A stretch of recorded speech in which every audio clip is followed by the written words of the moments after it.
அனைவருக்கும் வணக்கம். இன்றைக்கு ஒரு புது விஷயம். இதிகாச புராண கதைகள் நான் ஒரு 150-200 கதைகள் எழுதியிருப்பேன். அதில் கடவுள் நாமம் காப்பாற்றும் என்ற தலைப்பில் உள்ள ஒரு தொகுப்பில் உள்ள கதை உறங்காப்புளிக்குள் உறைந்திருந்த குருகூர் நம்பி. தாமிரபரணி ஆறு சலசலத்தோடி கொண்டிருக்கிறது. அதன் கரையில் அமைந்திருக்கிறது குருகூர் என்ற ஊர். அந்த ஊரில் மிகப்பெரிய புளிய மரம் ஒன்றிருந்தது.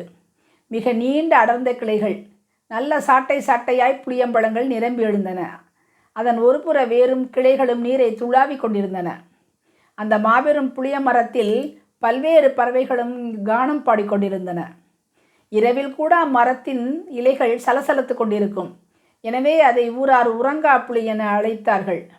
அந்த புளிய மரத்தில் ஒரு மிக பெரும் பொந்து ஒன்றிருந்தது. அங்கே அமர்ந்திருக்கும் ஒருவரைத்தான் நாம் பார்க்க போகின்றோம். ஆமாம், யார் அவர்? ஏன் அந்த பொந்துக்குள் அமர்ந்திருக்கிறார்? இத்தனைக்கும் அவருக்கு 16 வயதுதான். இச்சிறு வயதில் அங்கே அமர்ந்திருக்க காரணம் என்ன? அவர்தான் 12 ஆழ்வார்களில் முதல் ஆழ்வார், நம்மாழ்வார். கலியுகத்தில் விஷ்ணுவின் பக்தனாக அவதரித்தவர்களே ஆழ்வார்கள். அதன்படி திருநகரியில் விஸ்வக்சேனர் நம்மாழ்வாராக காரியர் என்பாருக்கும் உதயமங்கை என்பாருக்கும் மகவாக கலியுகம் பிறந்து 43வது நாளில் அவதரித்தார்.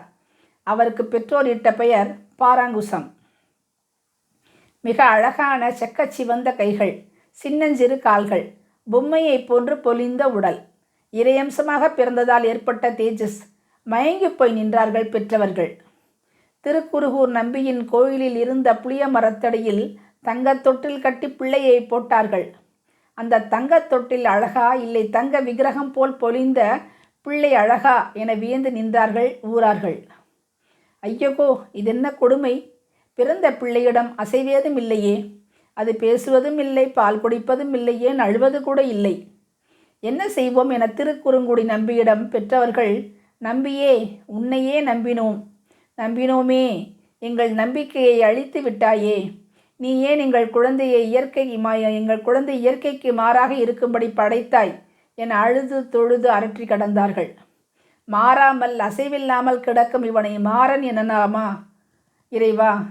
இறைவா, உன்னை தன் அன்பால் கட்டியமையால் பாராங்குசம் என அழைத்தோமே. சட நாடியில்லாமல் கிடக்கும் சடகோபனாய் இருக்கிறானே, இவனை எப்படியாவது உயிர்ப்பி என அழுது தொழுது தினம் இறைவனிடம் தங்கள் வேண்டுதலை சமர்ப்பித்து வந்தார்கள் பெற்றவர்கள். அவர்களது வேண்டுகோளை நிறைவேற்ற இன்னொருவரை அனுப்பினார் பெருமாள். யாரவர்? அயோத்தியில் இருந்து புறப்பட்டு தென்மார்க்கமாக வந்தார் மதுரகவி என்பார். அவர் பிறந்ததும் திருக்குருகூரின் பக்கத்தில் இருந்த திருக்கோளூர் தான். தாமிரபரணியும் சலசலத்து அலைக்கரம் தட்டி கொண்டிருக்கிறாள். இருகரையிலும் இரு ஆழ்வார்களை ஒரே நேரத்தில் காணப்போவதாலா? ஆசிரியனும் சீடனும் ஒன்று நோக்கும் காலம் கைகூடி விட்டதா? தெற்கு நோக்கி தன் ஊர் பக்கமாக வர அவரை மிக பிரகாசமான ஒரு ஒளி ஈர்க்கிறது. ஒரே காடாக கிடக்கிறதே, எங்கே இருந்து வருகிறது இந்த ஒளி?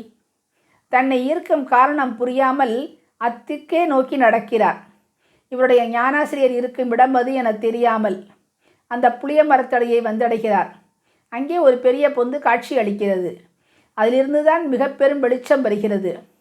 பொந்து மட்டும் இருக்கிறது, வேறொன்றும் இல்லையே. இது என்ன விசித்திரம்! என்னதான் இருக்கிறது அதில்? எட்டி பார்த்தார் மதுரகவி. ஆஹா, ஒரு 16 வயது சிறுவன் நிஷ்டையில் இருக்கிறான். என்ன இது? எந்த ஒரு அசைவும் இல்லையே.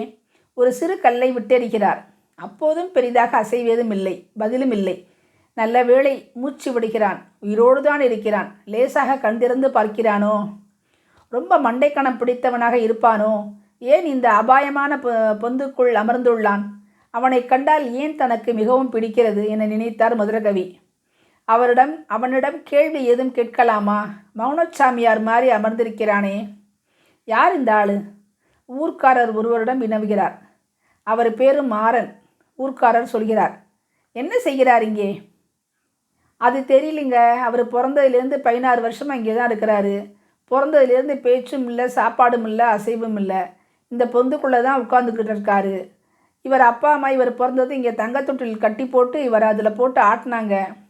இவர் பேச்சு அசைவு இல்லாமல் இருக்கிறது கண்டு பெருமாள் கிட்ட முறையிட்டு ஒருத்தர் பின்னாடி ஒருத்தராக பரமபாதம் போய் சேர்ந்துட்டாங்கங்க. எனது பேச்சும் அசைவும் இல்லையா? அதுவும் 16 வருஷமாகவா? கேட்டதும் மதிரிகிறார் மதுரகவி. யாராயிருக்கும் இவர்? அவர் மண்டையை குடைகிறது. விஷ்ணுவின் அம்சமோ? சரி, ஏதும் கேள்வியை கேட்டு வைப்போம். செத்ததின் வயிற்றில் சிறியது பிறந்தால் எத்தை தின்று எங்கே கிடக்கும்? இந்த கேள்விக்கு அர்த்தம், இறப்பு நேரக்கூடிய மனிதனுக்கு குழந்தை பிறந்தால் என்ன தின்று எங்கே வாழும்? எதிர்பாராமல் ஒரு சத்தம். அட, பதில் சொல்லிவிட்டானே அந்த மௌனச்சாமி. அவன்தானா சொன்னான்? ஆமாம், 16 வருஷங்களாக பேசாத அவன்தான் சொன்னான். அத்தை தின்று அங்கே கிடக்கும். கேட்டதும் புல்லரிக்கின்றது, விதிர் விதிர்க்கின்றது மதுரகவி ஆழ்வாருக்கு.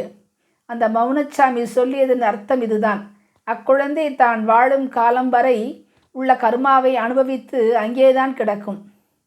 ஊரே கூடி நின்று வியப்பாக பார்க்கிறது. 16 வருஷமாக பேசாதவன் பேசிவிட்டான். அவனை பேச வைத்தவரையும் ஆச்சரியமாக பார்க்கிறது ஊர். எப்பேற்பட்ட ஞானம்! இச்சிறு வயதிலேயே அதிலும் சிஷ்யன் வந்ததும் ஆசிரியர் வெளிப்படுவது எவ்வளவு பெரிய விஷயம்! அவரையே ஞான குருவாக ஏற்றார் மதுரகவி. அவரை பற்றி கண்ணின் நுண் சிறுதாம்பு என்ற நூலை இயற்றுகிறார். பெருமாளை பாடியது போல தன் ஆசிரியரான நம்மாழ்வாரை பற்றி அதிகம் பாடியிருக்கிறார் மதுரகவி ஆழ்வார். நம்மாழ்வாரோ சீடனிடம் பதில் அளித்தலிலிருந்து மௌனம் துறந்து பெருமாளை புகழ்ந்து பாடத் தொடங்கினார். 35 வயது வரை வாழ்ந்த இவருக்கு 34 திருநாமங்கள் உண்டு. சீடனை கண்டதும் உயிர்த்து பாடிய ஆழ்வார் இவர் ஒருவர்தான். உறங்காப்புலிக்குள் விரைந்திருந்த குருகூர் நம்பி எனப்படும் நம்மாழ்வார் 35 ஆண்டுகளே வாழ்ந்தார். ஆனால் 4000 திவ்ய பிரபந்தத்தில் உள்ள 1296 பாடல்கள் இவர் பாடியதுதான். நன்றி.